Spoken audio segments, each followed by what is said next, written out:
sensors from GNW Electric. David is a mechanical engineer with over 15 years of experience in the electrical industry. Worldwide, his career includes various management roles, including product management, marketing and sales within a multinational company. David is now working at GNW Electric as a global product line manager for sensors with global responsibility for business growth through supporting customers in finding solutions leveraging on sensor technology. David is also engaged in a number of partnerships with relays and controller manufacturers to design solutions for power quality monitoring as well as great development. David will be presenting to us a topic of digitally enabled and seamless touchpoint for energy management. Let's give a hand and welcome David to the stage.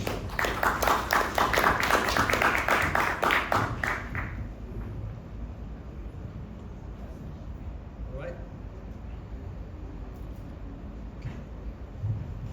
So good afternoon, everyone. All right. So digitally enabled. Thank you. Seamless touchpoint for energy management. And I would like to start from some buzzword that we see right now going around in the industry. So how to use the technology to manage the energy consumption, and how to integrate smart meters, or more in general, smart solutions to enable real-time and data analytics, and of course, how to leverage on the platforms in order to optimize DER's integration into the grid. But let's step back a little bit. So what is happening today to the grid? So the grid is changing, we know, but why is changing? And I think there are, let's say, primary drivers and side factors that we need to consider on the reason why the grid is changing. And of course, there are some reasons or some effects that are bottom up, like the increase of energy demand. We know that we are consuming more energy today, and this is because of the AI revolution, it's because of the electrification of transportation and industry, or the massive usage of 5G technology, for example. But there are other, let's say, top-down effects as well, or reasons, or drivers, like the climate change, decarbonization, and net zero targets, which are, let's say, influencing the way the grid is transforming today. There are side factors as well: technical advancements, energy security aspects, geopolitical decisions. All of those factors together are influencing a lot how the grid is changing. And if we take the smart grid as it is today, how the primary drivers are influencing the grid changing. There, of course, a rise in the renewable energy integration. There are aspects related to the electrification, as I said. The grid demand and the complexity of the grid is changing. And of course, the DER, so distributed energy resources, which are getting more and more important in the evolution of the grid.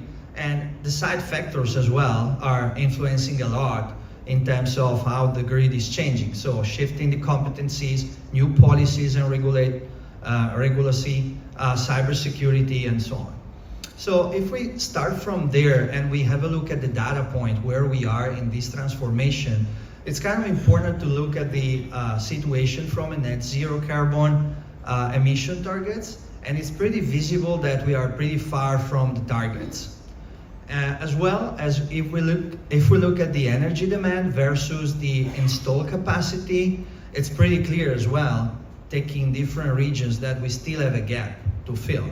And all the indicators are telling us that the energy consumption, the population is growing, and even the energy consumption per capita is getting higher and higher. So this means investments. But investments in what? That's the key point. And there are, let's say, different types of investments, way to make the grid more resilient, way to challenge the opportunities. And in GNW Electric, we use like this frame to say, okay, we are moving into a decarbonization, decentralization, and digitalization.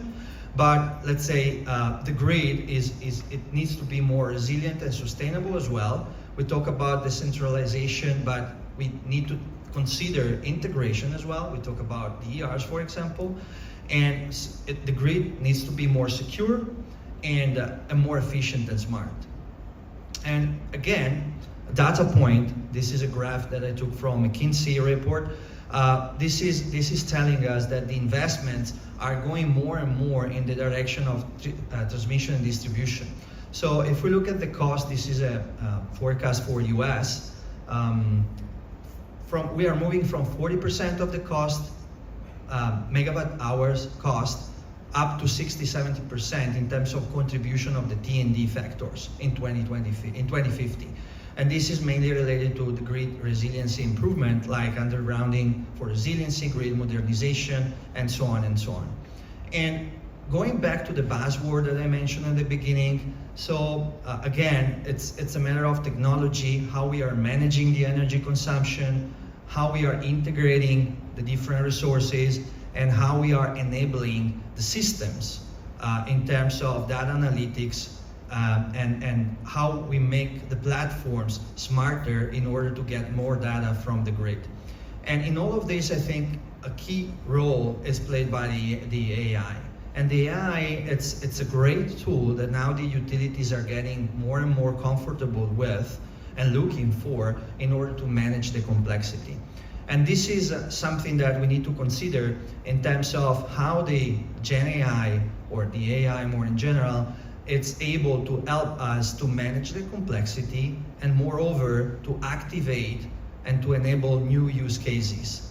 And we're talking about data analytics, managing functions, and optimization, like grid assessment or equipment assessment, predictive maintenance, how we can use AI, for example, to forecast the weather in order to balance better the DERs in the grid.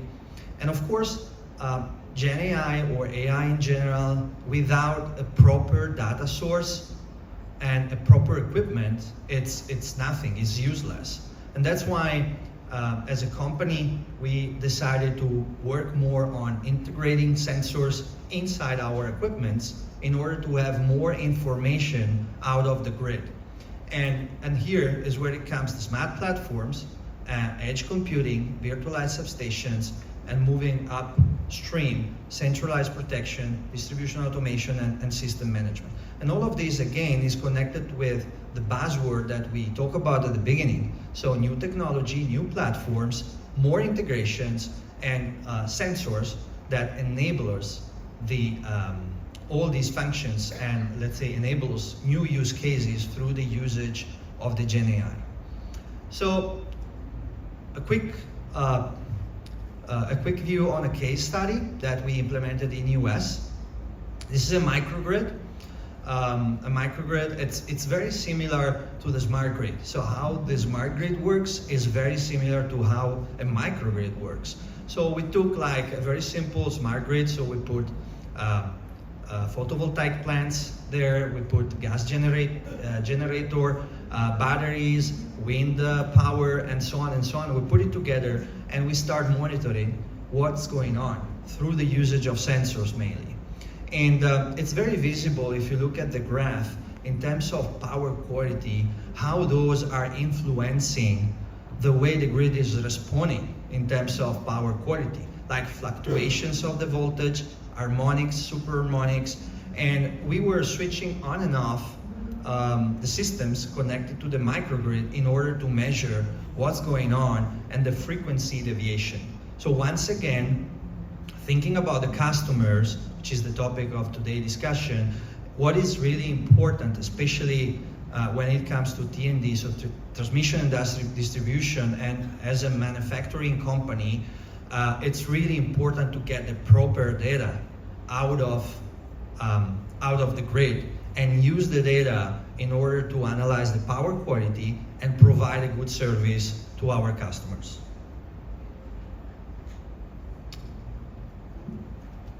Thank you.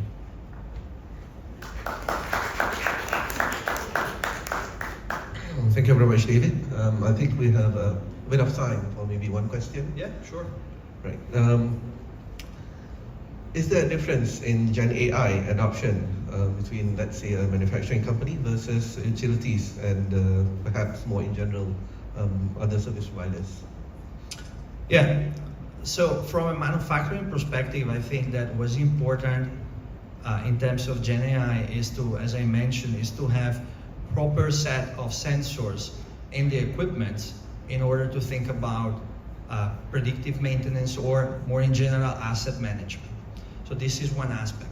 When it comes to Gen AI for the utilities, is more thinking about how to manage the grid. So once again, it's really important to have the proper information out of the equipments to manage the equipments, but to manage the grid as well.